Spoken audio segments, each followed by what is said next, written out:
Start करने जा रहे हैं यमक अलंकार। हमने शब्दालंकार, अर्थालंकार, उभयालंकार में भेद बताए।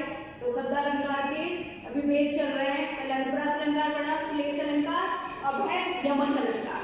पहले थोड़ा सा अलंकार का इंट्रोडक्शन दे देती हूँ। अलंकार काव्य में सुंदरता प्रकट करने के लिए कवि प्रयोग में लेता है, जिसके द्वारा काव्य में सुंदरता प्रकट होती है, चमत्कार उत्पन्न होता है। ठीक है, तो यमक अलंकार हम प्रारंभ करने जा रहे हैं। यमक अलंकार की परिभाषा, जहाँ एक या एक से अधिक शब्दों की आवृत्ति हो, यानी एक शब्द अनेक बार है, ओके, और किंतु उनके अर्थ भिन्न भिन्न होते हैं, तो वहाँ यमक अलंकार होता है। कवि काव्य में सौंदर्य चमत्कार उत्पन्न करने के लिए ऐसे शब्दों का प्रयोग करता है जिससे श्रोताओं को सुनने में और समझने में आसानी हो और अच्छा भी लगे। ठीक है, सौंदर्य प्रकट किससे होता है? अलंकार से। तो यमक अलंकार क्या करता है? यमक अलंकार में काव्य में शब्द एक ही है पर बार बार आता है, पर दोनों बार उसका अर्थ अलग अलग होता है। कई बार शब्द 2 या 3 बार आते हैं परंतु अर्थ एक ही होता है, वहाँ यमक अलंकार नहीं होगा। यमक अलंकार में अर्थ 2 बार होता है, शब्द एक ही है, रिपीट हो रहा है, बार बार आ रहा है। श्लेष में क्या है? श्लेष में एक शब्द एक ही बार आ रहा था और एक के ही अनेक अर्थ थे, परंतु यमक में शब्द एक से अधिक बार आते हैं और अर्थ भिन्न भिन्न होता है। तो इसको उदाहरण के द्वारा समझा देती हूँ, एक बार वो परिभाषा बोल देती हूँ।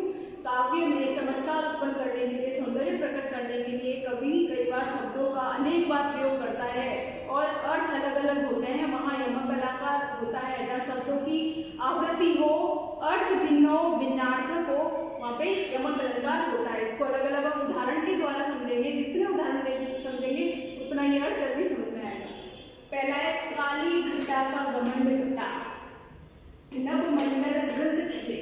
काली घटा यानी बरसात में काले बादल छा जाते हैं, उसको काली घटा बोलते हैं, का घमंड घट जाता है। इसमें कवि ने शीत ऋतु आने का वर्णन किया है। शीत ऋतु आने पर क्या होता है? पहले वर्षा ऋतु के बाद शीत ऋतु आती है। तो कवि कह रहा है कि काली घटा का घमंड घट गया है। क्यों?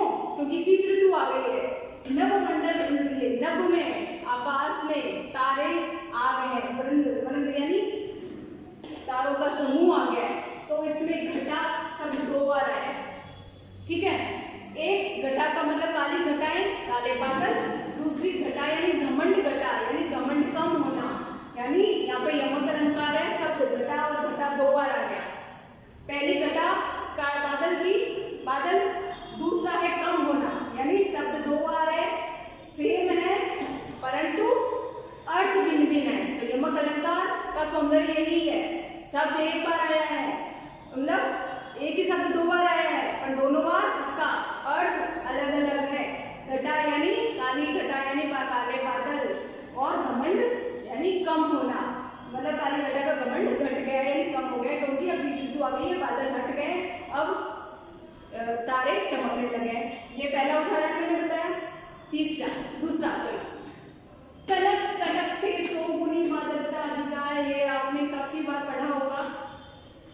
कनक यानी सोना, एक होता है धतूरा, इसमें कनक कनक 2 बार आया है। एक कनक का अर्थ है सोना, दूसरा है धतूरा। कनक कनक पे सोगुनी मादकता अधिकार, कवि इसमें कहना चाह रहा है कि धतूरे से ज्यादा सोने में मादकता यानी नशा ज्यादा होता है। क्यों? बाघ खाए हो रहा है धतूरा एक नशीला पदार्थ होता है, जहरीला पदार्थ होता है, उसके खाने पर नशा चढ़ता है। तो इसमें कहता है कि धतूरे को तो खाने के बाद नशा होता है, परंतु जिसके पास सोना होता है, पैसा धन संपदा होती है, वो घमंड में इतना आ जाता है कि नशे में मदमस्त रहता है।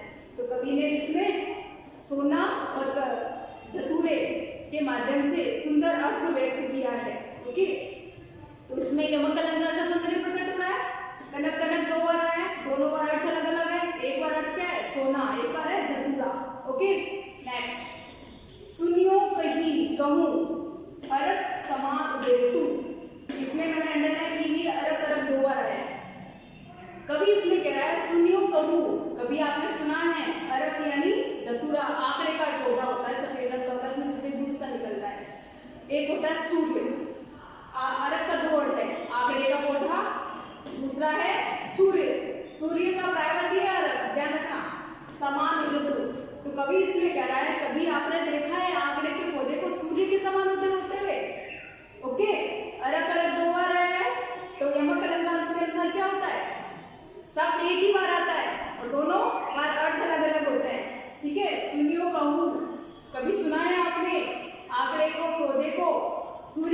होते हुए अरक अरक 2 बार है, अरक अरक दोनों बार अर्थ अलग अलग है, अंडरलाइन करी हुई है, ध्यान से पढ़ना।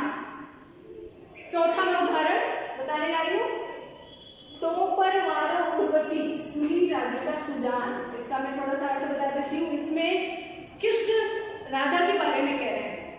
कृष्ण राधा से बहुत प्रेम करते थे, तो कृष्ण कह रहे हैं हे राधिका, सुनो राधिका, तो पर वार उर्वशी, तुम पर मैं, उर्वशी यानी स्वर्ग की अप्सरा, जो सबकी सबसे सुंदर होती है।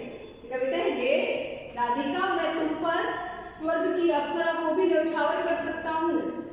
सुनी राधिके सुना, सुनो राधिके चतुर राधिका सुनो। उर्वशी, ठीक है, उर्वशी इसमें 3 बार आया, तीनों बार अर्थ अलग अलग है, इसमें भी यमक अलंकार है। तू मोहन के उर्वशी, तू मोहन यानी कृष्ण के, उर्वशी यानी उर का मतलब हृदय, बसना यानी निवास करना, तू मोहन के हृदय में निवास करती हो।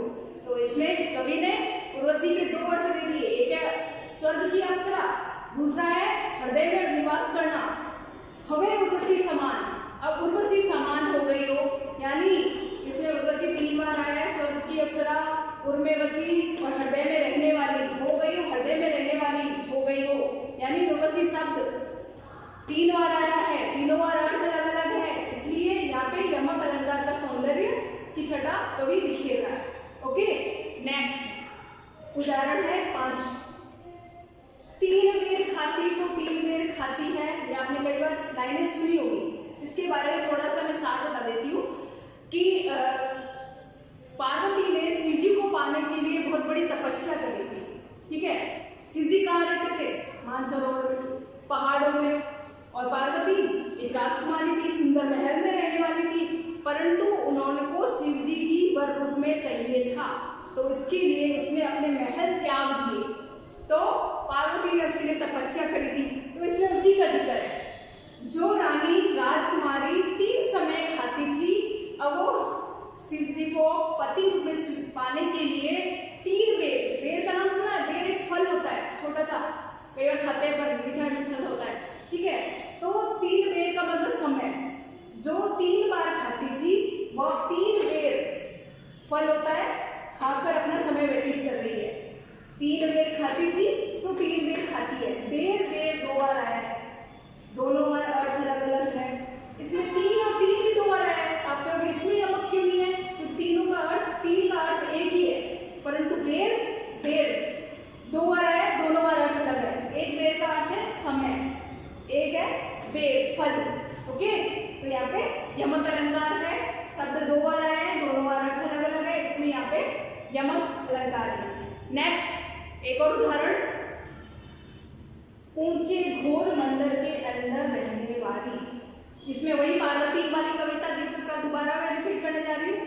पार्वती जो कि महलों में रहने वाली थी, वह शिव जी के लिए तपस्या करती है और वह गुफा में जाकर रहने लग जाती है। ओके, तो ऊंचे घोर मंदिर, मंदिर इसमें 2 बार आया है, ठीक है।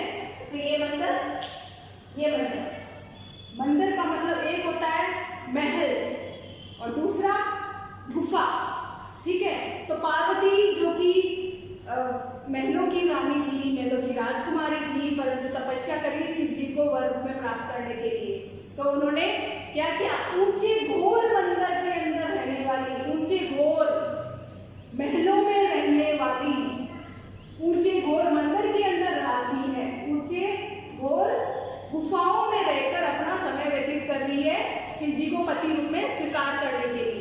इस प्रकार यहाँ पे मंदिर अंदर 2 बार आया है, दोनों बार अर्थ अलग अलग है। तो यमक अलंकार में काव्य में सुंदरता प्रकट करने के लिए, चमत्कार उत्पन्न करने के लिए शब्दों की आवृत्ति होती है, और आवृत्ति यानी शब्द बार बार आता है और इसमें काव्यगत सौंदर्य उत्पन्न होता है, इसलिए कवि अलंकार का प्रयोग करता है। जहाँ वर्णों की आवृत्ति, शब्दों की आवृत्ति हो, अर्थ अलग अलग हो, वहाँ पे यमक अलंकार होता है।